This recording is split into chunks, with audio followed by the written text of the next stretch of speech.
तो ये एक है आयन बीम जो ईरान इजराइल वॉर में यूज़ हो रहा है। तो नॉर्मल लाइट टॉर्च की तरह होती है जो चारों तरफ फैलती है, और लेज़र होती है एक स्नाइपर की तरह जो एक डायरेक्शन में जाती है। तो आयन बीम भी एक बहुत पावरफुल लेज़र है जो एक डायरेक्शन में जाती है और बहुत पावरफुल होती है, मतलब बहुत ही ज़्यादा, कि वो एक मिसाइल को ख़त्म कर सकती है, वो भी 3 सेकंड में, वो भी 10 किलोमीटर दूर से। बट ये इतना पावरफुल नहीं था।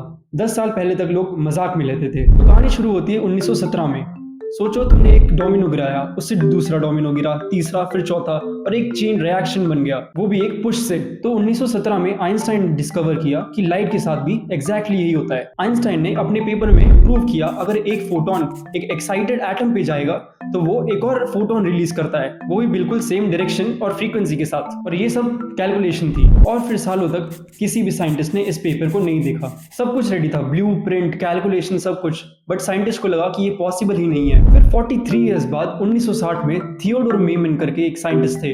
वो अपनी ह्यूज रिसर्च लैब में काम कर रहे थे कैलिफोर्निया में। वो छोटी सी लैब थी बिना किसी फंडिंग के। तो मेमन के पास 3 चीज थी, एक रूबी क्रिस्टल, एक फ्लैश लैंप, और 1917 वाली आइंस्टाइन की लेजर थ्योरी। उसने रूबी को फ्लैश लैंप के सामने रखा और लाइट ऑन की, और रूबी ने प्रोड्यूस की एक focused concentrated beam of light, और हमें मिला दुनिया का पहला लेजर। पहले पहले दूसरे साइंटिस्ट ने कहा कि ये तो किसी काम की चीज नहीं है, बट आज हम लेजर के बिना दुनिया इमेजिन नहीं कर सकते। बारकोड से लेकर स्पेस तक हर जगह लेजर यूज होती है। और आइंस्टाइन और साइंटिस्ट थियोडोर मेमन में एक कॉमन चीज थी, दोनों ज्यूज थे। अब बारी आई है वॉरफेयर की। इजराइल अभी ground based high energy ion beam deploy कर रहा है, और आने वाले टाइम में ये सिस्टम F-35, F-15 जैसे जेट्स पर भी डिप्लॉय हो सकते हैं, और पूरी वॉर का डायनामिक चेंज हो सकता है। और ऐसी साइंस और टेक्नोलॉजी वीडियोस के लिए सब्सक्राइब करो।